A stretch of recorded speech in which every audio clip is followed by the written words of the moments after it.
कोई भी कानून, दुनिया का जो भी लॉ पढ़ोगे, जो भी कोई भी लॉ, लॉ हमेशा दो हिस्सों में बटे हुआ है, दो हिस्से होते हैं। लेकिन ये हिस्से ऑन रिकॉर्ड नहीं नजर आते कभी भी। मतलब ये जो हिस्से हैं लॉ के, दो हिस्से, ये ऐसे नजर नहीं आते कि नहीं दो पार्ट्स में डिवाइडेड है। लेकिन ये दो एक्चुअली पार्ट्स में डिवाइडेड है। कैसे? तो एक हिस्सा रहता जहां पर लॉ जबरदस्ती करता, मतलब फोर्सफुली अप्लाइड है, उसमें कोई इंसान बचेगा नहीं, सारे लोग आएंगे। और एक साइड लॉ का ऐसा है जहां पर लॉ थोड़ा सा फ्री हैंड देगा। फ्री हैंड बोले तो थोड़ा आप अपने मन से कर सकते हैं। तो जहां लॉ स्ट्रिक्ट है बहुत ज्यादा, तो वहां आपको कुछ भी चेंजेस करने नहीं मिलेंगे, कभी नहीं मिलेंगे। लेकिन जहां पर लॉ थोड़ा लीनियंट है, वहां कुछ बातें आप अपने मन से कर सकते हैं। तो जितनी चीजें लॉ बताता है उतनी सारी चीजों को बोला जाता इम्प्लाइड। ये तो समझ गया। और जहां पर लॉ ने थोड़ा सा भी फ्री हैंड दिया है, वहां पर आप कर सकते चीजें एक्सप्रेस, कर सकते हो, करना जरूरी नहीं है। क्योंकि इन एक्सप्रेस चीजों से पहले भी लॉ ने कुछ ना कुछ इम्प्लाइड बताया होगा, ये रहता ही। समझा? एक कानून है जो तुमने पढ़ा हुआ भी है, पार्टनरशिप। पार्टनरशिप लॉ बहुत ही अलग टाइप का लॉ है। क्यों? पार्टनरशिप लॉ में जितनी प्रोविजंस दी हुई है सारी इम्प्लाइड जरूर है, लेकिन इस इम्प्लाइड को तुम एक्सप्रेस से चेंज कर सकते हो। क्योंकि हर जगह पार्टनरशिप में एक चीज लिखी जाती है, subject to the provisions of partnership deed. Subject to whatever is provided in the partnership deed. Deed कौन लिखता? पार्टनर्स खुद लिखते हैं। बराबर है? लॉ अलग, डीड एक अलग चीज। मतलब पार्टनरशिप एक अपने आप में एक लॉ है, और पार्टनरशिप डीड अपने आप में एक रूल रेगुलेशन की कोई मान लो डॉक्यूमेंट है। लेकिन ये रूल रेगुलेशन का डॉक्यूमेंट लिखा किसने? वो पार्टनर्स ने लिखा। उसको क्या बोलते हैं? एक्सप्रेस। सो एक्सप्रेस बोलते हैं क्योंकि वो एक्सप्रेस मेंशनिंग है। और जो लॉ बताता वो क्या है? सारा इम्प्लाइड। तो एक बात सीखने मिलती पार्टनरशिप से, क्या? जब भी आप पार्टनरशिप डीड में कुछ लिखोगे तो डीड अप्लाई होंगी, लॉ नहीं। Partnership act will not be applicable in that case, the deed will be applied in that case. मतलब इसका एक कि एक्सप्रेस ओवररूल्स इम्प्लाइड। समझा क्या? ये वर्ड मतलब समझते क्या इसके? एक्सप्रेस ओवररूल्स। ओवररूल्स मतलब करेक्ट, इम्प्लाइड को पीछे छोड़ देता एक्सप्रेस। समझ आया क्या? लेकिन अगेन लॉ बोले अगर मैं सारी ही चीजें एक्सप्रेसली करने दूं तो फिर मेरा होने का मतलब क्या है? तो बोलते जो तुम एक्सप्रेसली करोगे उसमें भी तुमको कुछ ना कुछ इम्प्लाइड फॉलो करना पड़ेगा। जैसे, बहुत आसान है, रेजोल्यूशन। ये वर्ड सुना है?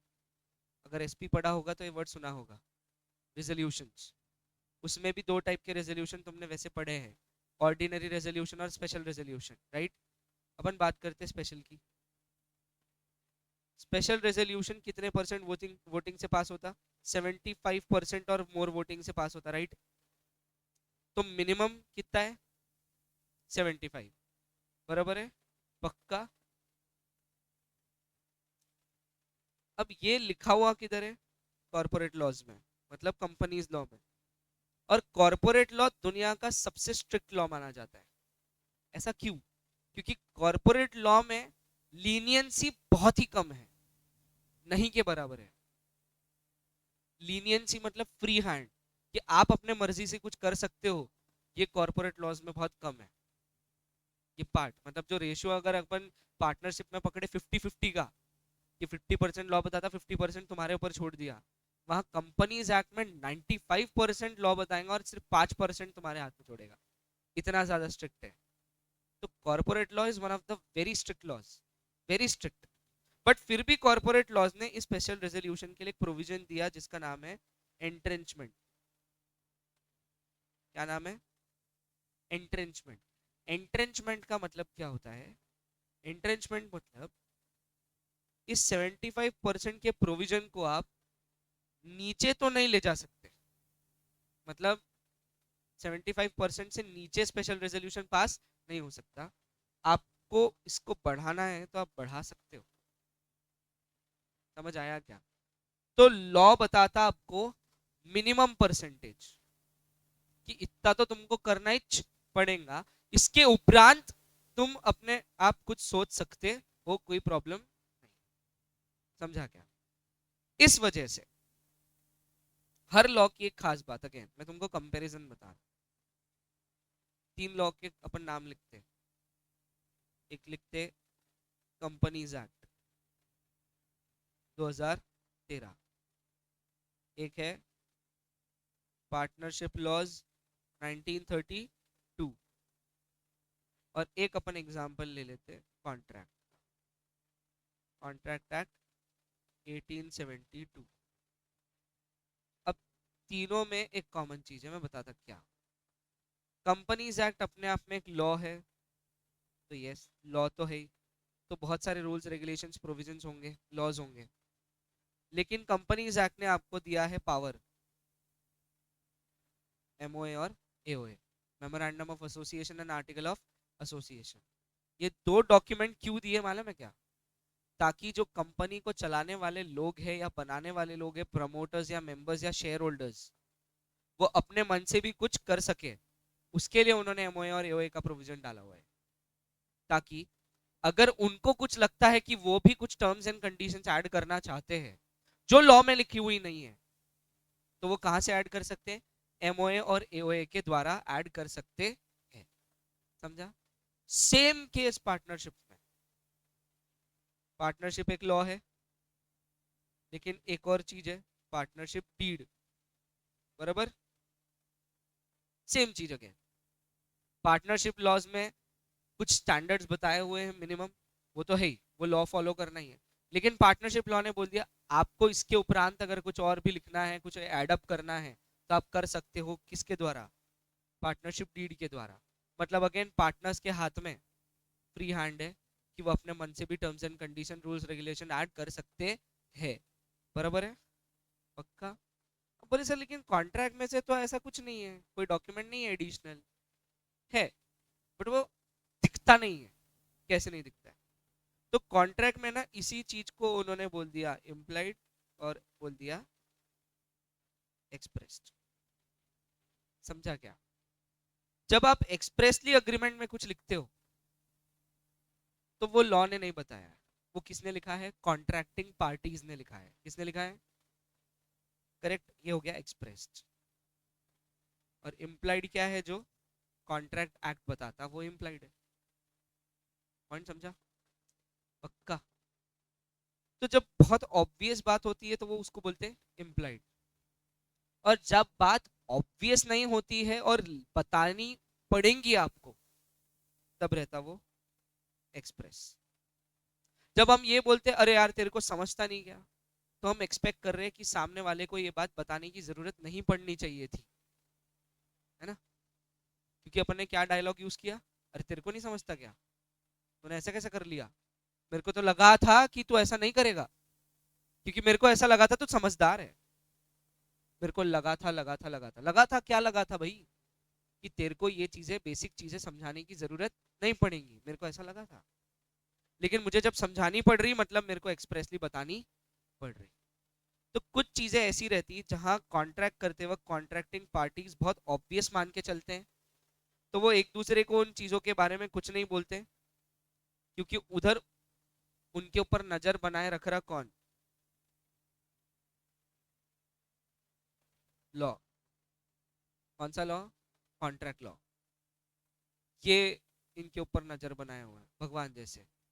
और फिर कुछ बातें ये अपने आपस में अग्रीमेंट में लिख सकते हैं, आपसी अग्रीमेंट में एक्सप्रेस।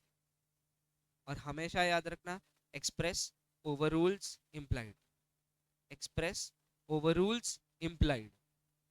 ये दुनिया की किसी भी लॉ में अप्लाई होता, समझ आया? क्यों ऐसा, क्यों, आखिरी बार।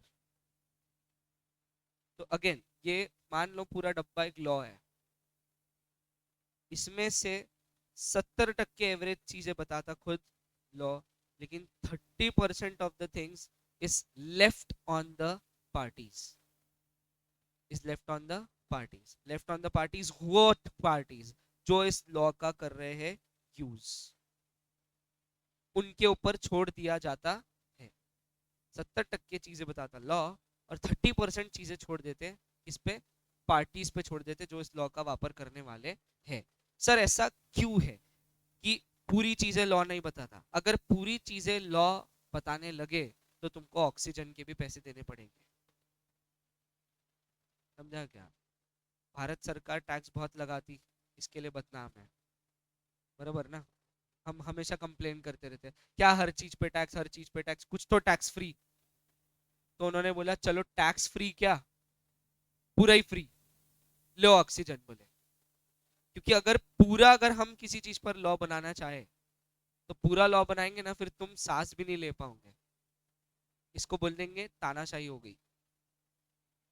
लेकिन हमको क्या चाहिए? खुली हवा में सांस लेना है, और सांस कितनी लेना है अगर इस पे रोक टोक नहीं चाहिए तो फॉलो करनी पड़ेगी डेमोक्रेसी। और डेमोक्रेसी फॉलो करने का प्रिंसिपल यही है कि लॉ कभी पूरे तरीके से अप्लाई नहीं कर सकते आप, क्योंकि एक डेमोक्रेसी में भिन्न भिन्न प्रकार के लोग रहते हैं, छोटे, मिडिल क्लास, बड़े। इंडिया जैसी सिटी में, इंडिया जैसी कंट्री में, सॉरी, बहुत भिन्न भिन्न कास्ट और रिलीजन के लोग रहते हैं। तो आप पूरा एक कानून सबके ऊपर एक जैसा अप्लाई नहीं कर सकते। इसके लिए लॉ ने कुछ जगह छोड़ी है लोगों के लिए, कि बोले आप अपने मन से भी कुछ कर सकते हैं।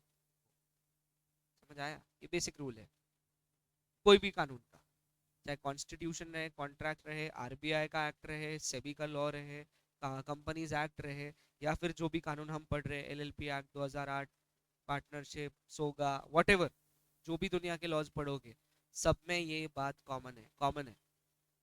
समझ आया? पक्का? इसमें कोई प्रॉब्लम? अब ये बेसिक था। टॉपिक पर आते। टॉपिक क्या था? कंडीशन और वारंटीज। याद है कंडीशन और वारंटीज क्या था? कंडीशंस हमेशा कंपलसरीली अप्लाई होती है, और वारंटी, लेकिन कंडीशन को वारंटी बनाना किसके हाथ में है? तो डिपेंड करता सर ये कंडीशन डाली किसने थी। कल ही बताया था ना कि अगर ये कंडीशन सेलर ने डाली थी तो सेलर के हाथ में इसको वारंटी बनाना, और अगर ये कंडीशन बायर ने डाली थी तो बायर के हाथ में इस कंडीशन को वारंटी बनाना। बोले सर ये कंडीशन को वारंटी बनाना बोले तो क्या? कल बताया था ये भी। क्या बताया था? एग्जाम्पल दिया था कि वही 3 लोगों में एक पर्सन को बोला कि तेरे को लाना ही पड़ेगा 10th की मार्कशीट, और पहले 2 को क्या बोला, नहीं भी लाए तो चलता। तो ये डिसाइड कर कौन रहा? Other party. कॉलेज डिसाइड कर रहा था, अदर पार्टी डिसाइड कर रही थी, जिसने ये कंडीशन अप्लाई की। समझ आया? तो कंडीशन और वारंटीज में बस इतना ही फर्क है कि कंडीशन कंपलसरी रहती है और वारंटी इज कोलैटरल। ये हमने कल ही पढ़ लिया था, इसमें भी कोई कंफ्यूजन नहीं है, मेरे को इतना समझ आया। फिर कंडीशन में 2 कंडीशंस है, कुछ रहती इम्प्लाइड और कुछ रहती एक्सप्रेस। ये भी हमने कल देखा था। इम्प्लाइड मतलब जो आपको बताने की जरूरत नहीं है, ये कॉन्ट्रैक्ट से जुड़ी हुई कंडीशन है। जब आप करोगे कोई भी सेल का कॉन्ट्रैक्ट, मतलब आप गुड्स का कॉन्ट्रैक्ट कर रहे हो, कुछ ना कुछ बेचने का और खरीदने का कॉन्ट्रैक्ट कर रहे हो, तो उस केस में क्या होगा? कुछ चीजें ऐसी रहेंगी जो इम्प्लाइड रहेंगी, आपको बताने की जरूरत नहीं। तो इम्प्लाइड बताता कौन? समझ गया अभी? तो इम्प्लाइड कंडीशन लिखी हुई कहां पर है? सेल्स ऑफ गुड्स एक्ट 1930 के अंदर। अब आया, वापस आए, अपन चैप्टर के अंदर ही आ गए। तो जो हम पढ़ रहे हैं अभी इम्प्लाइड कंडीशंस, किसने लिख कर दिया? हाँ, तो फॉलो करना पड़ेगा कि नहीं करना पड़ेगा? हाँ। अब लॉ ने लिख कर दिया, तो अगर उस कंडीशन को वारंटी जैसा ट्रीट करना है तो फिर कौन बोलेगा? लॉ ही बोलेगा, क्योंकि वो कंडीशन डाला किसने? लॉ ने डाला हुआ कंडीशन है। तो उसको अगर वारंटी जैसा ट्रीटमेंट देना है तो कौन ट्रीट करेगा? इस वजह से ध्यान से सुनना, तुम एक्सेप्ट करोगे इस चीज को, हर लॉ का, हर लॉ का एक्सेप्शन होता है। वो बोलते हैं ना एक्सेप्शंस आर ऑलवेज देयर। सारे पास हो रहे हैं क्या? फेल हो रहे हैं ना? तो एक्सेप्शन है ना। हाँ। तो वैसे ही जब भी कोई कानून लिखा जाता उसके एक्सेप्शंस लिखे जाते हैं। समझ आया? जब भी कोई लॉ लिखा जाता है तो वहां पर बोला जाता है ये इस पे अप्लाई होगा, इस पे अप्लाई नहीं होगा। रिजर्वेशन सबको मिला है क्या? पर्सनली मत लेना इसको, हाँ। मैं पॉइंट आउट नहीं कर रहा कुछ। हाँ, मैं सिर्फ एग्जांपल के तौर पे यूज कर रहा। क्या रिजर्वेशन सबको मिलता है? नहीं मिलता है। बोलते हैं ना जनरल और ओपन कैटेगरी को रिजर्वेशन मिलता ही नहीं, कुछ भी नहीं मिलता। कोई कंसेशन नहीं है, कुछ नहीं है। चाहे फिर वो कितना ही गरीब रहेगा तो उसको भरना ही पड़ता है। तो रिजर्वेशन ये चीज है जिसमें एक्सेप्शन है। कुछ लोगों के लिए कंपलसरी है, वो नहीं भी मांगेंगे तो उनको मिलेगा। लेकिन कुछ लोगों को सही में जरूरत है तो मांगने पर भी नहीं मिलता। वो लोग कहाँ चले गए? एक्सेप्शंस में। अभी समझा क्या? एक्सेप्शंस। तो exceptions are always there, always. एक रूल है, नेमो डेट क्यू एट नॉन हैबिट, no one can give what he has not got.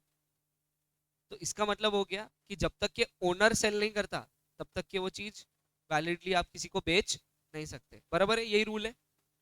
इसके एक्सेप्शंस है। कितने एक्सेप्शंस है? 12। 12 एक्सेप्शंस है इसके। 12 एक्सेप्शंस मतलब 12 अलग अलग लोग हैं जो ओनर नहीं है फिर भी वो सेल कर सकते हैं। कल एक ही पढ़ा था अपन ने, मर्केंटाइल एजेंट। अभी समझ आया? वो क्या है? एक्सेप्शन। काय को एक्सेप्शन है वो? लॉ का एक्सेप्शन है। समझा क्या? अब मैं क्वेश्चन कर रहा हूँ, ये जो 70-30 का रेशियो बनाया मैंने, ये एक्चुअली क्या है? तो 70% लॉ है और 30% एग्जैक्ट। 30% क्या है? एक्सेप्शन है। जो मैंने फ्री हैंड वर्ड यूज किया, वो सब जो वर्ड्स यूज किए वो सिर्फ समझने के लिए थे। ये 30% क्या है? एक्सेप्शन है। और एक्सेप्शन जरूरी क्यों है तुमको ये पता है? सांस लेना मुश्किल हो जाए, फिर सांस लेने के लिए भी मोदी जी को कॉल करके पूछना लू क्या। है ना? समझ गए? ये पूछना पड़ेगा फिर अगर एक्सेप्शन नहीं रहे तो। समझ आया? लाउड म्यूजिक अलाउड नहीं है। कब? 11 के बाद, 10 के बाद मत, 10 बजे तक एक्सेप्शन है। समझ गए? है ना? तो कोई ऐसा लॉ नहीं है जिसमें एक्सेप्शन। समझ गया? पक्का? अब एकदम एकदम माइंड क्लियर? पक्का? हाँ। तो वैसी कंडीशन और वारंटी में एक्सेप्शन क्या है? वारंटी। वारंटी क्या है? एक्सेप्शन है। सर किसको? कंडीशन को। क्योंकि अगर आप कंडीशन को वारंटी ट्रीट करना चाहते हो तो कंडीशन कंपलसरी करना पड़ेगा फॉलो। लेकिन अगर आप वारंटी ट्रीट करना चाहते हो तो आपको कंडीशन में डालने पड़ेंगे एक्सेप्शन, कि ये वाली चीज कब अप्लाई नहीं होंगी। समझा ना? मतलब आपने उसको क्या ट्रीट किया? वारंटी जैसा। तो कल के एग्जाम्पल में 3 लोग थे, 2 के लिए एक्सेप्शन और 1 के लिए कंपल्शन। आया ना वहां पर भी पॉइंट? बोल अब क्या बोल रहा? सारे एक्सप्रेस्ड एक्सेप्शंस में आ जाते हैं सर। लेकिन है ना, कोई भी चीज एक्सप्रेस करने का एक दायरा होता है जो लॉ बताता है कि आपको जब मैंने थोड़ा सा फ्री हैंड दिया है तो ये फ्री हैंड का मिसयूज नहीं होना चाहिए। तो उसके लिए भी बाउंड्रीज बनाई गई है कि इन बाउंड्रीज के तहत तू जो बोलेगा वो मैं मान लूंगा। लेकिन तो अगर बाउंड्री के बाहर जाएगा फिर मैं जो मुझे लगेगा वो करूँ। अल्ट्रा वायरस और इंट्रा वायरस इसी को तो बोलते हैं out of the scope of authority, with in the scope of authority. बराबर? पप्पा ने तुमको 100 रुपए दिए थे सामान लाने के लिए, ठीक है? पप्पा ने तुमको इंस्ट्रक्शंस दिए, देख 92 रुपीज लगेंगे बोले तेरे को, ब्रेड लेके आना, खारी लेकर आना, टोस्ट लेकर आना। कितने रुपए लग रहे हैं बोले? 92 लगेंगे पूरे एग्जैक्ट। 8 रुपए बचाकर वापस लेकर आना। तुम गए, तुमने 92 का बराबर वही सामान खरीदा जो पप्पा ने बोला, एग्जैक्ट 92 लगे। 8 रुपए की तुम चॉकलेट लेकर आ गए। अब बताओ तुमने काम अच्छा किया या बुरा किया? बोलो क्या किया? वो दायरा डिसाइड करने वाले पर डिपेंड कर। समझा क्या? कि वो उस चीज को क्या मानना चाहता है।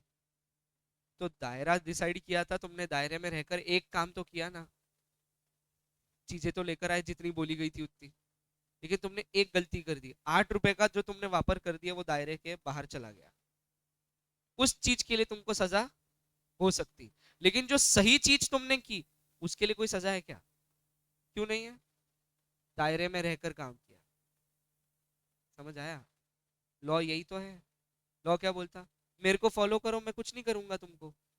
तुम मेरे को फॉलो नहीं करेंगे तो मैं बहुत कुछ करूंगा तुमको। पनिशमेंट, पेनल्टी, इम्प्रिजनमेंट, कारावास, काला पानी की सजा, डंडे पड़ेंगे, रिमांड मिलेंगे, हाँ, लाठी चार्ज होगा अगर तुम मेरे को फॉलो नहीं करेंगे तो।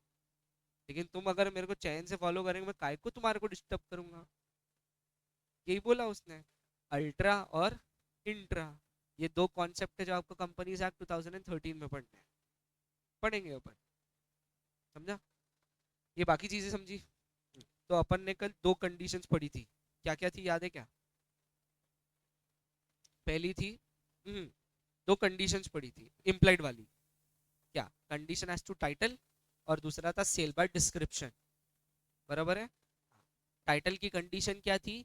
कि हर बायर को एक वैलिड टाइटल मिलना चाहिए। और हर बायर को वैलिड टाइटल कैसे मिलेगा? जब ओरिजिनल ओनर उसको ये टाइटल देगा। समझ आया? ओरिजिनल ओनर की इच्छा से जब मैं इस फोन का टाइटल जगताप जी को दूंगा तो उनको ये वैलिड टाइटल मिलेगा।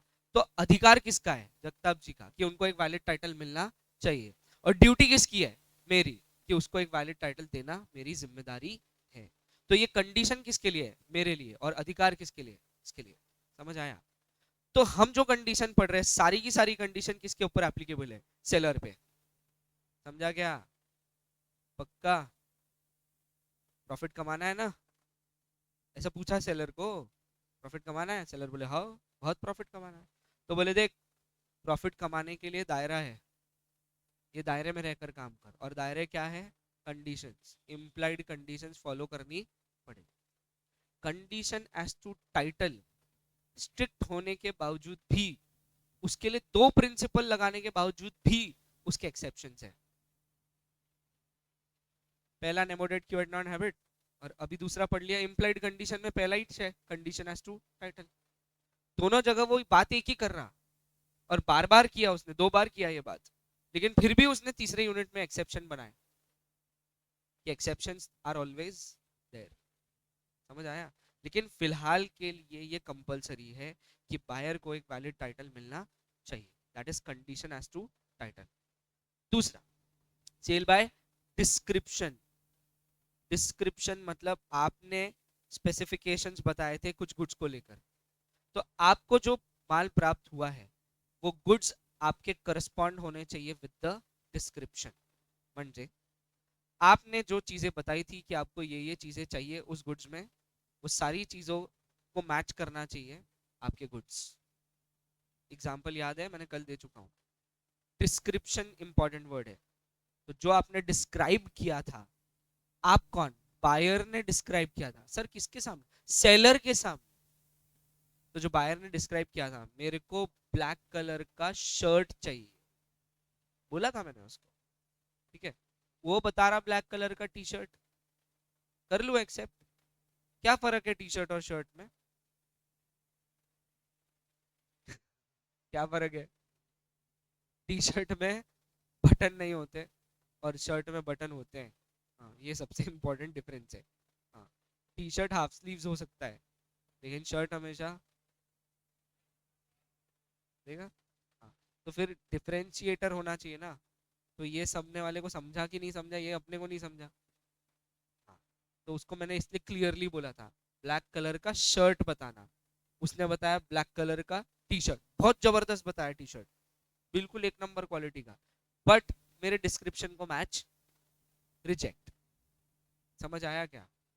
तू दिखती बड़ी खूबसूरत है, बहुत अच्छी है, मेरे को अच्छी भी लगती, लेकिन तू मेरे डिस्क्रिप्शन को मैच नहीं करती, इसके लिए प्रपोजल रिजेक्ट।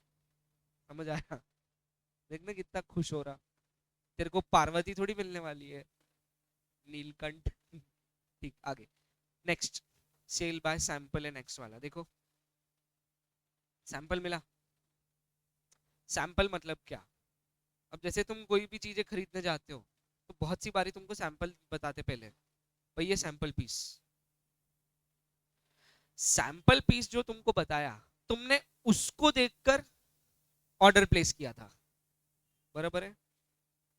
तो एक वर्ड ऐसा बताओ जो तुम सैंपल के लिए लगाओगे टाइप्स ऑफ गुड्स में से, कुछ और। असर्टन, अनअसर्टन नहीं, असर्टन। क्यों? सैंपल बताया था ना उसने, तो सैंपल को देखकर तुमने हाँ बोला ना, तो सैंपल तुमने क्या कर लिया था, पसंद आया तुमको सैंपल, तो तुम देखते ना वो कपड़ा ऐसा हाथ लगा के, मऊ मऊ लग रहा कि नहीं बराबर है कि नहीं, कपड़ा कॉटन है कि नहीं समझ में आ जाता अपने को। हाँ, तो ये तुमने क्या कब देखा, कैसे देखा? सैंपल से देखा। फिर तुम कलर भी देख सकते हैं, जैसे कट पीस की दुकानें पर जाओ तो वहां पर तुमको वो छोटे छोटे टुकड़े बताते हैं कपड़ों के, उस बेसिस पे तुम कलर डिसाइड कर सकते कि तुमको कौन सा कपड़ा चाहिए, कपड़ा भी डिसाइड कर सकते हैं, जाड़ा पतला, डार्क कलर लाइट कलर, सब चीजें। लेकिन जो सैंपल बताया था और जिस सैंपल के बेसिस पे तुमने असर्टन करके ऑर्डर प्लेस किया था, तो तुम्हारा जो ऑर्डर है वो तुम्हारे सैंपल से एकदम मैच होना चाहिए। समझ आया क्या? अगर मैच नहीं हुआ तो आप रिजेक्ट कर सकते हो। आप कौन? बायर। सैंपल से करस्पॉन्ड होने चाहिए तुम्हारा गुड्स, दैट इज बल्क। समझा? तो जो गुड्स तुमने ऑर्डर किए थे वो आ चुके हैं, लेकिन वो ऑर्डर्ड गुड्स तुम्हारे सैंपल से मैच नहीं कर रहे हैं, तो you can reject the goods. घर में अनाज खरीदा, एक आता शरबती गेहूं, बहुत कॉमन है, बड़ा नाम सुनते तुमको पहले ऐसा भी लगता था शरबत वाले गेहूं है, नहीं, शरबती गेहूं की पहचान अलग है। हाँ, मम्मी जब भी अनाज खरीदने जाती तो मम्मी हर चीज का सैंपल लेती, फिर उसको खा के भी देखते। लोग अंगूर भी सैंपल से खरीद रहे हैं, ये तो मानते हैं ना आप, बराबर है? तो तुम खा के देखते फिर खरीदते। अब जो तुमने खाया था वो बड़ा मीठा था, लेकिन जो उसने दिया वो खट्टा था, वापस कर सकते क्या? क्यों? सैंपल जो दिया था उससे मैच नहीं हुआ, बराबर है? पक्का। अब इसमें कोई प्रॉब्लम है? कुछ कुछ तो इतने कॉन्फिडेंट रहते फ्रूट सेलर्स, वो डायरेक्ट तुम्हारे सामने काट के देते तुम, है ना, काट खा के देखो, तुम खा लेते, अरे क्या जबरदस्त। भैया ऐसे ही देना सारे के साथ जो आपने सैंपल का काटा। फिर वो भैया बेचारा इनोसेंस में सैंपल का टुकड़ा भी डालते रहता तुम्हारे बैग में, तुम बोले नहीं नहीं वो मत डालो। लेकिन तुम एक्सपेक्ट कर रहे कि जो बाकी वो डालेगा वो सारे तुम्हारे सैंपल से मैच होने। फिर उसको बोल के भी आती मम्मी, मम्मी बहुत खतरनाक है, उसको बोल के आती भैया वापस करूंगी अगर सेम नहीं निकले तो, बेटा खरबूजा मीठा नहीं निकला तो वापस ला के दूंगी, दूसरा देना पड़ेगा। बेचारा भैया डर के मारे हाँ बोलता, हाँ मैडम आ जाना। हम्म, ऐसा, बराबर है ना? गलत बोला क्या? तो कुछ चीजें ऐसी है जो आप सैंपल के बेसिस पे खरीदते हो, तो आपने जब वो गुड्स आ गए हैं तो आपके गुड्स करस्पॉन्ड होने चाहिए विद द सैंपल, मतलब मैच होने चाहिए विद द सैंपल। कुछ भी फर्क है तो आपके पास में अधिकार है कि आप गुड्स रिजेक्ट कर सकते हो। लेकिन एक एक्सेप्शन है इसमें, क्या बता रहा, ऑनलाइन शॉपिंग करते तो आप फोटो पे बेस्ड शॉपिंग करते, फोटो देख के, बराबर ना, इमेज देखते हो फिर शॉपिंग करते हो, उसमें नीचे लिखा हुआ रहता, लेकिन हो सकता है कि जो ऑर्डर्ड गुड्स है जब आपको मिलेंगे वो फोटो से मैच ना करे, क्योंकि फोटो में कलर वेरिएशंस आ जाते हैं और एक्चुअल में कलर वेरिएशंस हो सकते हैं। ये वो पहले से क्यों लिखते हैं?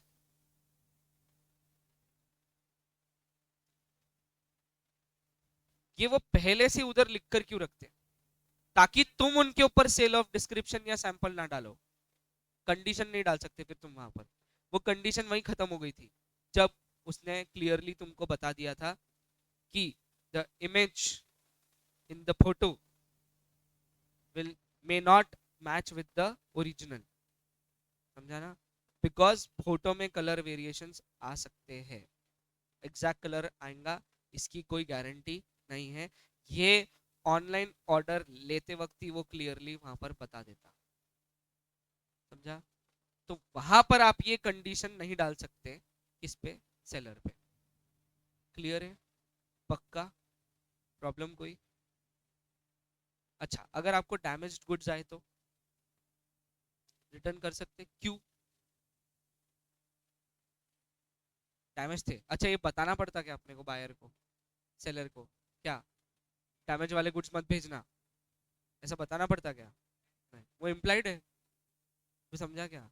कोर्स ऑफ डीलिंग, कि जब एक कस्टमर कोई चीज खरीद रहा है तो सेलर के ऊपर एक इम्प्लाइड कंडीशन है कि वो फिट चीज दे, मतलब अच्छी चीज दे, होलसम बोलते हैं इसको। नेक्स्ट कंडीशन है sale by sample as well as by description. मिला क्या? कुछ नहीं है, ऊपर के दोनों सेक्शंस मिला दो और सेल बाय सैंपल और as well as by description बना दो। बहुत इजी है वो, डिस्क्रिप्शन से भी मैच होने चाहिए और सैंपल से भी मैच होने चाहिए। भी है, एंड है, क्योंकि एज वेल एज है ना, sale by sample as well as by description, मतलब सैंपल से भी और डिस्क्रिप्शन से भी आपके गुड्स मैच होने चाहिए। क्लियर है क्या? यहां तक के सेक्शंस बताएंगे क्या? टाइटल के लिए 14A, सेल बाय डिस्क्रिप्शन का सेक्शन है 15, सेल बाय सैंपल का क्या है 17, sale by sample as well as by description का, सर 15 कैसे क्या है वापस? सेल बाय डिस्क्रिप्शन है ना 15 में, इस वजह से वो sale by sample as well as by description भी सेक्शन 15 में चला गया। ठीक है, और सेल बाय सैंपल अकेला है सेक्शन 17। आईएमपी मार्क करो इसको। किसको? सेक्शन 17 को। रीजन है, बताता उसके पीछे क्या रीजन है। सैंपल में तीन कंडीशन दिख रही है तुमको, देखो अंदर तीन condition. The bulk shall correspond with the sample, the buyer should have a reasonable opportunity to check whether the bulk corresponds with the sample. और एक और कंडीशन है, the goods must be free from defect. मिली तीन condition. ये तीन condition paper में पूछते हैं कि सेल बाय सैंपल बताओ, तो तुमको क्या लिखना है? Sale by sample is defined under section 17 of the sales of goods act 1930 which should fulfill three conditions. First, the bulk should correspond with the sample. The buyer should have a reasonable opportunity to check. क्या check करना है buyer को? कि उसका जो sample है और उसको जो बल्क क्वांटिटी आया है वो मैच होने चाहिए। ये चेक करने के लिए उसके पास में रीजनेबल टाइम होना चाहिए। ठीक है, और तीसरी कंडीशन, जो गुड्स आए हैं वो फ्री ऑफ डिफेक्ट होने चाहिए। लर्न इट अभी, सारे के सारे section 14A 15 17 and even again 15 सारे अंदर से लर्न हो जाने चाहिए, अभी के अभी चाहिए मेरे को। क्वालिटी और सैंपल बहुत फ्रीक्वेंटली पूछा गया क्वेश्चन है। Condition as to quality and fitness, ये वाली जो है वो बहुत बार पूछी गई है। इसमें दो सेक्शंस आते हैं 16 वाले, 16(1) है या 16(2) या 16A या 16B, ऐसा कुछ है। ए और बी है ना, 1 2 है ना। हाँ ठीक है, पहले सुन लो इधर। पहले तो आप बात ये समझ लो कि मर्केंटेबिलिटी क्या रहता।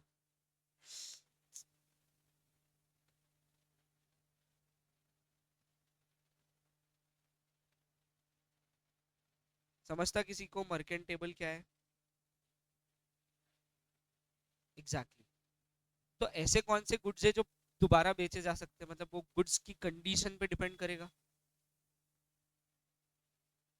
वो तो बेच सकते हैं आप, लेकिन बिकना ये काय पे डिपेंड करता? कंडीशन कैसी है, क्वालिटी कैसी है, राइट? तो गुड्स मर्केंटेबल क्वालिटी के होने चाहिए, ऐसा अगर उन्होंने बोला तो इसका मीनिंग क्या लेना है? तो मैंने कोई चीज खरीदी आज, तो वो चीज मुझे ऐसी कंडीशन में मिलना चाहिए कि अगर मैं इसको आगे बेचना चाहूं तो कोई इसको खरीद ले। समझा क्या? कोई कंडीशन देखकर रिजेक्ट ना करे। तो मुझे टिप टॉप कंडीशन में गुड्स मिलने चाहिए। कंसाइनमेंट क्या रहता? क्या रहता कंसाइनमेंट? एक रहता कंसाइनर, एक रहता कंसाइनी। कंसाइनर क्या करता? अपने पास का स्टॉक कंसाइनी के पास भेजता और कंसाइनी उसको बेचता, राइट? यही करता। तो कंसाइनी हो गया एजेंट, फर्दर सेल कर पा रहा कि नहीं कर पा रहा? कर पा रहा। फर्दर सेल क्यों कर पा रहा, कोई बताएगा? क्योंकि उसको गुड्स के राइट्स भी मिले हैं, पहली चीज, और दूसरा गुड्स उसके क्वालिटी के मिले उसको, क्योंकि अगर उसमें भी गुड्स डैमेज होते तो वो बेचता था क्या? नहीं। और वो बिकते भी नहीं थे, क्यों? कस्टमर रिजेक्ट कर देता था डैमेज गुड्स से। पॉइंट समझा क्या? तो कोई पर्सन जब गुड्स फर्दर सेल के लिए ले रहा है तो वो फर्दर सेलेबल होने चाहिए, सेल एबल होने चाहिए, वो भी फर्दर सेलेबल। क्यों?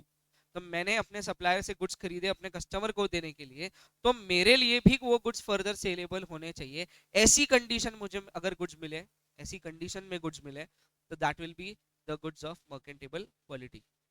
मर्केंटेबल, फर्दर सेलेबल। समझा क्या? कि मैं अगर वो गुड्स खरीदूं तो गुड्स वापस बिके, ऐसी कंडीशन के गुड्स मुझे मिलने चाहिए एज अ बायर।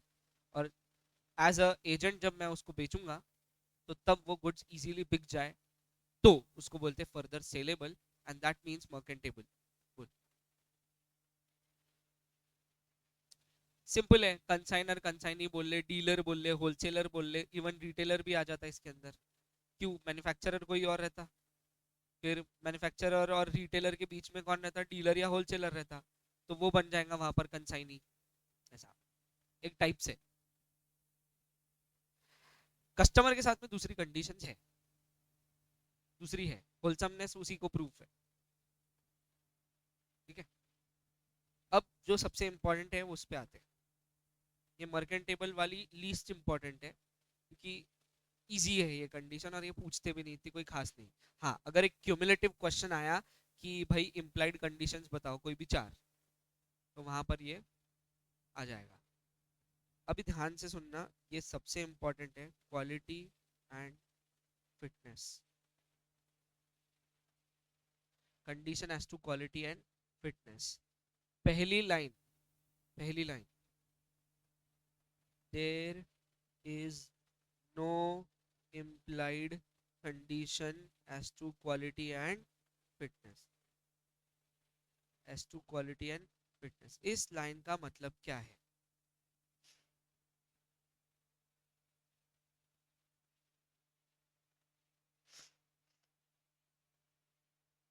बोलो ना।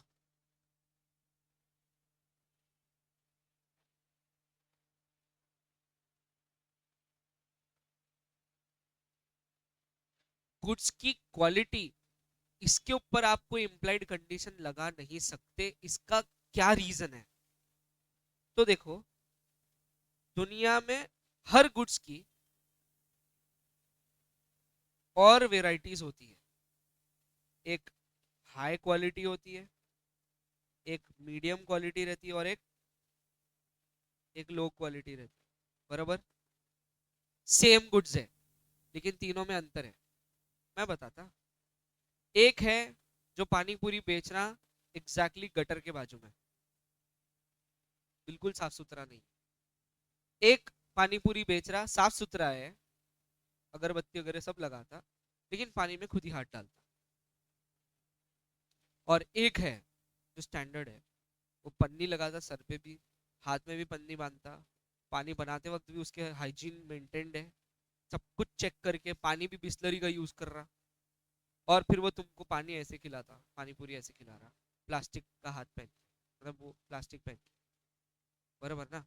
ऐसा क्यों? तीनों में अंतर क्या है? बराबर है। अब पिक तो तीनों की भी रही। अब मैं बताता तुमको, ओरिजिनल कस्टमर तो वो पॉलिथीन वाले के पास खाता ही नहीं, उसको चाहिए इसका हाथ डूबे हुआ। बोले टेस्ट नहीं आ रहा।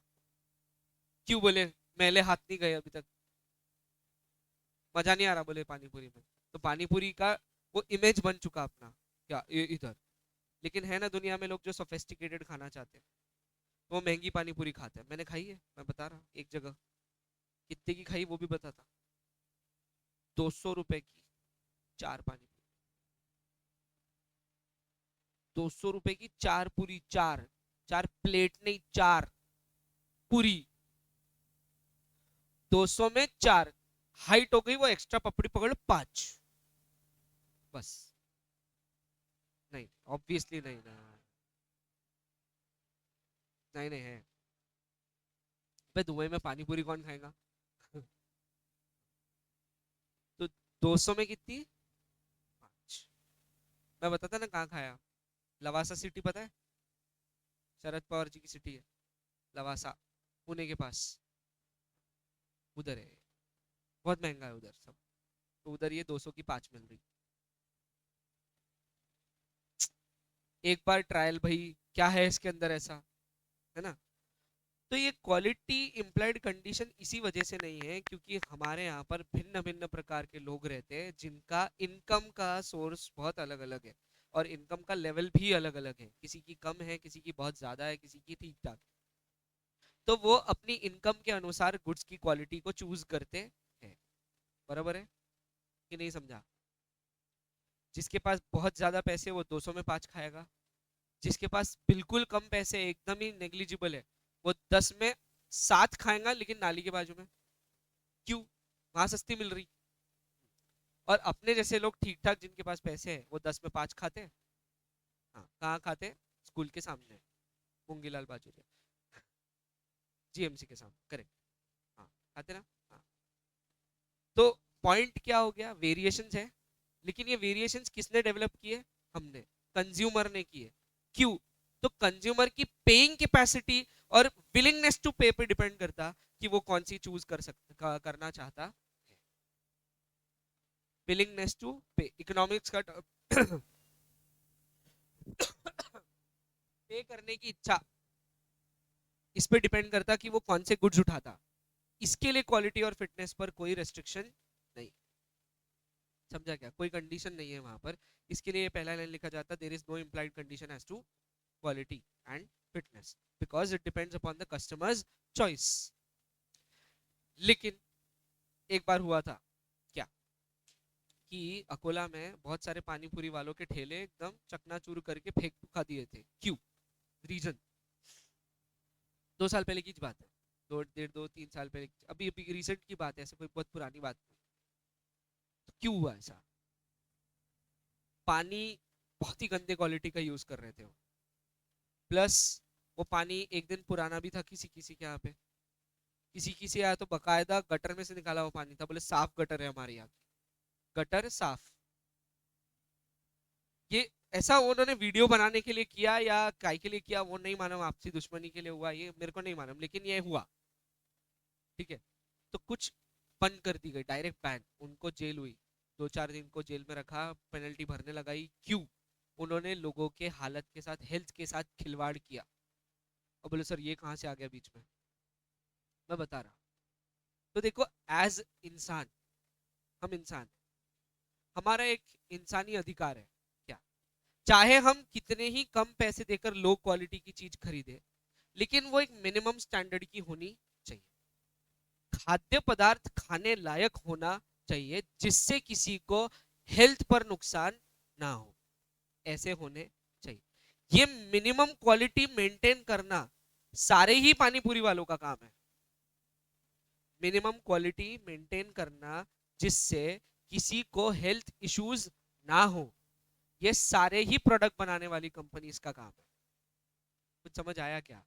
जितने प्रोडक्ट कंपनीज है, खाने वाली कंपनीज बनाती, जो फूड स्टफ्स बनाती, पैकेज्ड आइटम भी बोल लो और दूसरे भी बोल लो, तो सबका काम क्या है? एटलीस्ट ऐसे फूड बनना चाहिए जो कोई भी इंसान, चाहे वो सस्ते से सस्ता खरीद रहा हो, वो सस्ता वाला भी खाने लायक होना चाहिए और उससे उसको हेल्थ इश्यूज नहीं होने चाहिए। देखो, ओवर ईटिंग एक अलग चीज है कि तुम रोज ही चिप्स का पैकेट लेके बैठ जा रहे, आलू के चिप्स खाए जा रहे, फिर तुम्हारा पेट दुख रहा, ये तुम्हारी गलती है। लेकिन चिप्स में भी बहुत वेरिएशन है। 10 रुपए वाला भी आता, एक्चुअली 5 वाला भी आता, लोकल, एकदम लोकल। फिर उसके ऊपर आता 10 वाला बालाजी, बालाजी आता, हल्दीराम आता। फिर उसके ऊपर आता एक अंकल चिप्स के 20 वाले। फिर उसके ऊपर आता प्रिंगल्स, 80 रुपए और 90 रुपए और 80 100 रुपए वाले। हाँ, अब बताओ, वेरिएशन है। लेकिन जो लोकल वाला भी है उसको फूड लाइसेंस लेना पड़ता और अपना प्रोडक्ट चेक करवाना पड़ता। क्या? क्या चेक कराना है? कि इस प्रोडक्ट को खाने से किसी को बीमारी नहीं होनी चाहिए, तो कम से कम मतलब जो मिनिमम स्टैंडर्ड है, जो FSSAI ने बोले हैं, फूड कंपनीज ने बोले हैं, फूड लाइसेंसिंग इंस्टीट्यूशंस ने बोले हैं, वो मेंटेन होने चाहिए। इन खाद्य पदार्थ से किसी को कोई नुकसान नहीं होना चाहिए, ऐसा उन्होंने बताया। तो आपके फूड का क्वालिटी उतना होना ही चाहिए। तो minimum quality is a condition, minimum standardisation is a condition, but उसके उपरांत किसके ऊपर डिपेंड करेगा? कस्टमर पे, कंज्यूमर पे डिपेंड करता कि उसके लिए इम्प्लाइड कंडीशन है या नहीं। तो there is no condition as to quality and fitness, no implied condition as to quality or fitness, because it depends upon the customer's choice, customer's preference, कि what kind of goods he is intending to buy। समझा? ये किस पे depend कर रहा? Customer पे। लेकिन sir ये गलत बात है, होना चाहिए इसके ऊपर भी, क्वालिटी और फिटनेस पर भी कोई कंडीशन होनी चाहिए। तो है, उन्होंने बोला लगा सकते हैं, लेकिन अगर लगानी है तो बायर को 3 कंडीशन फुलफिल करनी पड़ेगी। देखो अभी क्या बोला कि क्वालिटी और फिटनेस को लेकर सेलर के ऊपर कोई कंडीशन नहीं है, सेलर के ऊपर कोई कंडीशन नहीं, कोई इंप्लाइड कंडीशन नहीं है। लेकिन बायर चाहता है कि सेलर के ऊपर एक इंप्लाइड कंडीशन हो। क्या चाहता है बायर? कि सेलर पर इंप्लाइड कंडीशन होनी चाहिए एज टू क्वालिटी और फिटनेस। तो लॉ ने बोला, सेल्स ऑफ गुड्स एक्ट ने बोला, भाई बायर सुन, तुझे ना फिर 3 कंडीशंस फुलफिल करनी पड़ेंगी, तब जाकर सेलर की रिस्पॉन्सिबिलिटी बनेगी कि वो तुझे क्वालिटी और फिटनेस वाले गुड्स सप्लाई करे। तो बोले सर ये 3 कंडीशंस क्या है? बुक में देखो लिखी हुई है, मिली 3 कंडीशन। एक मेरी बहुत फेवरेट कंडीशन है, क्या उसमें तीनों में से? Buyer depends on sellers skill and judgement. ये बोले सर आपकी फेवरेट क्यों है? देखो जब भी हम कोई प्रोडक्ट खरीदने जाते हैं तो हम वो बायर जो है ना वो सारा सेलर पे थोप देता। बोले देखो भैया, आप बोल रहे इसके लिए लेकर जा रहा हूँ, आप नहीं बोलते थे ना अगर तो मैं नहीं लेके जाता था, लेकिन आप बोल रहे बिंदास लेके जाओ तो मैं लेकर जा रहा। अब कुछ भी खराब निकला तो मैं वापस लाऊंगा। मम्मी यही बोलती, बताया था थोड़ी देर पहले। मीठे नहीं निकले तो अंगूर वापस करूंगी। हाँ। तो ये बोल के क्यों आते? क्योंकि वहां पर वो किस पे डिपेंड कर रहे हैं? सेलर पे डिपेंड कर रहे हैं। उस फ्रूट सेलर पे डिपेंड कर रही मम्मी, मम्मी बायर है और फ्रूट सेलर सेलर है। तो मम्मी का डिपेंडेंसी किस पर चला गया? Fruit seller. बोले तू जैसे गुड्स देगा मैं बोलूंगी कि हाँ ठीक है इसने सही गुड्स दिए हैं, तो मतलब मैं डिपेंड कर रही तेरे स्किल और जजमेंट पर। समझा कि तूने सही गुड्स निकाल के दिए होंगे, ऐसा मैं मानकर चल रही हूँ। ये एक कंडीशन है। और 2 कंडीशंस क्या है बताओ? Purpose, buyer should make known to the seller. क्या बताना है बायर को, या सेलर के नॉलेज में क्या आना चाहिए? तो देखो जब भी गुड्स खरीदते तो अगर आपने मिठाई लाई होंगी ना, तो पप्पा मिठाई वाले को बोलते एक बार, देखो भैया जवाई आ रहे हैं हमारे, हाँ मिठाई खराब नहीं होना चाहिए, नहीं तो बहुत थूथू हो जाएंगी, इज्जत का फालूदा हो जाएगा हमारे। ये क्यों बोलते पापा? इंटेंशन बता देते कि भाई ये मिठाई किसके घर में जाने वाली है, तो ताकि सेलर भी थोड़ा सा सतर्क हो जाए कि बोले नहीं नहीं अपना नाम खराब हो जाएगा। फिर कभी कभी पापा थोड़ा एग्जैजरेट कर देते, मैं बता रहा कैसे। राजस्थान से आ रहे हैं लोग मेहमान हमारे यहाँ, अगर तुमने अच्छा दिया तो नाम हो जाएगा तुम्हारा राजस्थान में भी, लेकिन अगर अच्छा नहीं दिया तो उसको बता दिया ऐसा है। फिर बहुत सी बार एक और चीज होती, क्या आप पर्पस बताते हो? बायर जाता सेलर के पास, उसको बोलता भैया देखो ये चीज के लिए गुड्स चाहिए, अब आप देखो आपको क्या समझ में आता।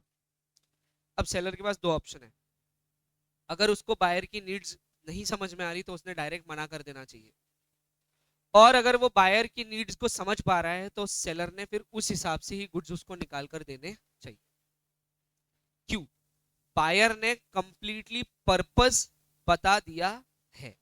देखो तुमको बताऊंगा अगर, तो आलू जो डेली यूज वाले होते हैं वो अलग आते हैं, और चिप्स बनाने के लिए आलू अलग आते हैं। सेम गोज विथ बनानास, है ना? हाँ, ऐसा ही है, पक्का, है ना? Exactly exactly. तो ऐसा अलग अलग आते, तो आप जाकर किसको बोलते हैं? वो सेलर को बोलते हैं, भैया आलू चाहिए। वो बोलता भैया 20 रुपए किलो। फिर तुम बोलते यार मम्मी तो बोल रही थी 10 रुपए किलो। फिर भैया पूछते काय के लिए चाहिए, कितने किलो चाहिए? फिर तुम बोलते भैया 10 किलो चाहिए, चिप्स बनाने का बोल रही थी मम्मी। फिर भैया बोलते ये मत लेके जा, मैं देता चिप्स बनाने वाले आज। फिर वो बोलता 12 रुपए किलो। इतना वेरिएशन डेली के आलू में और चिप्स वाले आलू में, ऐसा क्यों? दोनों अलग अलग है। लेकिन तुम जब तक कि सेलर को बताएंगे नहीं कि तुमको क्या चाहिए, क्यों चाहिए, तब तक कि सेलर को कोई भगवान ने पावर थोड़ी दिया कि उसके दिमाग में आ जाएगा नहीं नहीं मैंने भाप लिया, तेरे दिमाग में चिप्स चल रहे हैं तो मैं तेरे को चिप्स वाले आलू दूंगा। ऐसा होता नहीं ना। हाँ, सेलर है वो, गर्लफ्रेंड नहीं है। नहीं चाहिए ना, अच्छा नहीं है। तो सेलर उसको बताना पड़ेगा कि भाई मुझे किस पर्पस के लिए गुड्स चाहिए, ताकि वो उसी पर्पस का सोच के तुमको गुड्स का सप्लाई करे। समझ गया? पक्का। एक और आखिरी लास्ट एग्जांपल, पपीता खरीदा है कभी? Papaya papaya. हाँ। अब पपीता कैसा फ्रूट है, सस्ता है और आता उसमें क्वांटिटी ज्यादा। तो लोगों की आज के तारीख में कोशिश क्या रहती, भैया दो दो, एक काम करो छोटे दो लेकिन दो दे दो, एक आज के लिए और एक परसों के लिए। कभी देखना ये ऐसे ही खरीदा जाता, एक आज के लिए देना और एक परसों के लिए। भैया को घंटा समझता नहीं। अब बाहर से फल देख के कौन बता सकता कि अंदर कच्चा है कि पक्का है? बता सकते, लेकिन पपीते में बता सकते हैं। एकदम हरा है तो परसों खाना पका के, इसको पेपर में लपेट के रखना, पक जाएगा। और एक रहता थोड़ा सा येलोइश और पिंकिश, ये आज खा लेना। समझा क्या? पर्पस बता दिया उसको। क्या पर्पस बताया? एक आज के लिए और एक परसों के लिए, वो इसी हिसाब से देता। समझा? अब तुम परसों वाला आज खाएंगे तो तुमको कैसा लगेगा? अच्छा लगेगा क्या? नहीं, क्यों? पका ही नहीं। तुमने गलती की ना, लेकिन तुमने पर्पस बताया था, सेलर ने तो बराबर दिया। हाँ, ये एक दूसरी कंडीशन। पहली चीज, बायर ने टोटली डिपेंड कर लिया किस पे? सेलर पे। क्या बोले तू तेरे हिसाब से दे। दूसरा, बायर ने पर्पस बता दिया किसको? सेलर को। अब भी तू तेरे हिसाब से दे, और अगर मेरा पर्पस फुलफिल नहीं हुआ तो ये चीज मैं वापस लाके दूंगा। समझा क्या? पक्का। तीसरी कंडीशन क्या है? जो नॉर्मली सेलर के दुकान में होते ही है, मतलब the seller must be an ordinary dealer in those goods. Ordinary dealer समझता?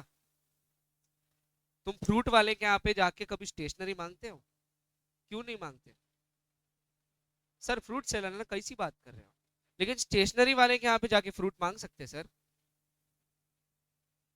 नहीं मांग सकते सर, उधर भी नहीं मांग सकते ना। क्यों सर? वो स्टेशनरी वाला है। तुम हाउ बोल रहे हो? वो क्या सोच के बोल रही है मैं बताता सर, वो आते हैं ना रबर फ्रूट के शेप वाले, है देखा है? पॉइंट समझ रहा? तो स्टेशनरी वाले के यहाँ पर जाकर अगर तुम स्टेशनरी मांगोगे तो दे पाएगा, क्योंकि वो ऑर्डिनरी डीलर है उस चीज में, उसको उस बात की ज्यादा जानकारी है। किसी के घर में बिजनेस है, काय का बिजनेस है? एग्रीकल्चर इक्विपमेंट्स है, तो पप्पा को नॉलेज किस बात का सबसे ज्यादा रहेगा? Agriculture equipments. तेरा बिजनेस काय का है?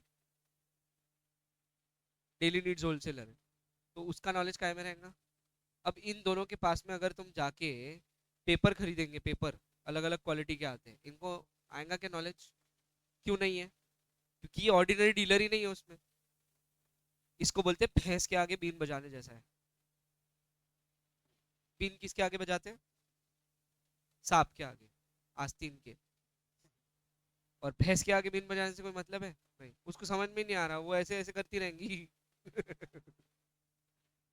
हाँ, उसको फर्क भी नहीं पड़ेगा क्या कर रहा बोलेंगे। क्यों फर्क नहीं पड़ेगा? क्योंकि तुम गलत जगह जाकर वो चीज डिमांड कर रहे हैं, और तुमने वो सही जगह जाकर डिमांड करना चाहिए था। तो स्टेशनरी स्टेशनरी की दुकान पर, और फ्रूट फ्रूट की दुकान पर, तो ये सही है। कपड़े कपड़े की दुकान पर, उसको उस चीज का नॉलेज है, तो तुम उसके ऊपर निर्भर कर सकते हो। समझा? लेकिन वी इंडियंस हमको आदत है, क्या आदत है, हमको जब भी कोई बात पर सजेशन चाहिए होता है तो हम फूफा, इससे उससे जो रिश्तेदारों से पूछते हैं। हम ऐसा समझते ये एकदम सर्वोपरि है, सर्वोत्तम है, सबसे ऊंचे लोग हैं, भगवान है ये, इनको सब पता है, ऐसा हमको लगता। लेकिन ऐसा है क्या? नहीं। हम गलत जगह जाके सलाह मांग रहे हैं। तो वहां डिपेंड किया भी तो सलाह तो गलत ही मिलने वाली है। बराबर है? तो किसी चीज पर सलाह मशवरा करना है तो किस से पर्सन से जाके करना चाहिए? एक राइट पर्सन जिसको उस चीज के बारे में कुछ ना कुछ नॉलेज। एग्जैक्टली। तो चार्टर्ड अकाउंटेंसी की बात किससे होनी चाहिए? चार्टर्ड अकाउंटेंट से होनी चाहिए। करेक्ट है कि नहीं? लॉ की बात किससे होनी चाहिए? एक लॉयर से होनी चाहिए, है कि नहीं? इंजीनियर की बात एक इंजीनियर से होनी चाहिए। घर बनाने की बात एक आर्किटेक्ट से होनी चाहिए और सिविल इंजीनियर से होनी चाहिए। राइट? पॉइंट क्या है? हर चीज का एक पर्टिकुलर पर्सन होता है। कोई ऐसा नहीं है जो अपने घर का कंस्ट्रक्शन डॉक्टर से जाके पूछ रहा। कोई नहीं पूछ रहा, क्योंकि उसको मालूम है वो गलत जगह पर पूछ रहा। तो you can not depend on the wrong person, you have to depend on a right person. तो तीन कंडीशंस हो गई। पहली कंडीशन क्या है? The buyer the buyer should depend on the sellers skill and judgement. दूसरा कंडीशन क्या है? पर्पस बताना जरूरी है। तो the buyer should make known to the seller the purpose for which he is buying the goods. और तीसरा क्या है? Exactly exactly. तो अब seller should be an ordinary dealer in the goods, ordinary dealer of those goods which the buyer is demanding. समझ गया? पक्का? ये लर्न करने हैं तीनों कंडीशन। बोलो। तीनों भी, और नहीं है, एंड है। तीनों में एंड है। एंड क्या है? हाँ, और नहीं है। तो तीनों भी कंडीशंस फुलफिल होना चाहिए तो ही क्वालिटी और फिटनेस सेलर पर अप्लाई होगा, वरना नहीं होगा। इसके लिए तो आईएमपी है। ये तीन कंडीशंस लर्न करनी जिम्मेदारी है आपकी। समझ आया? सर एक और बचा, होलसमनेस। मैं बता दिया वो आपको। कब बताया? क्या?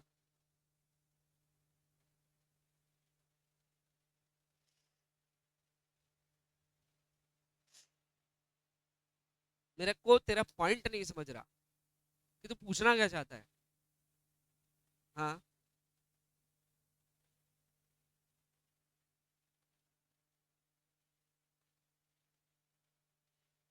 ब्रांड,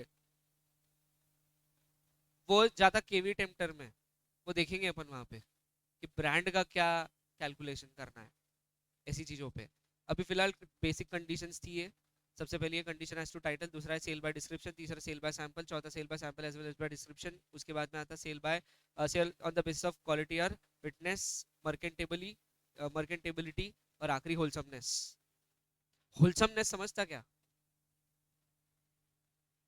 होलसमनेस मैंने बताया। होलसमनेस मैं बताता कहाँ, कि सबका अधिकार है कि एक मिनिमम स्टैंडर्ड क्वालिटी के गुड सबको मिलने चाहिए। ये जब मैंने बोला तब मैंने होलसमनेस की बात की। ठीक है? कि किसी को भी उस पर्टिकुलर गुड से कोई हेल्थ इश्यूज नहीं होने चाहिए। क्लियर? पक्का? तो ये सारे हो गए तुम्हारे इम्प्लाइड कंडीशन। अब इसमें क्वालिटी और फिटनेस वाले सेक्शंस क्या क्या है? 16 1 काय का है? मर्केंटेबिलिटी का 16 2 है, और होलसमनेस का कोई सेक्शन नहीं है। पक्का? लर्न हो जाएंगे ये? पक्की बात? 100%? तो कल के टेस्ट में ये भी आएगा, ध्यान से पढ़ के आना।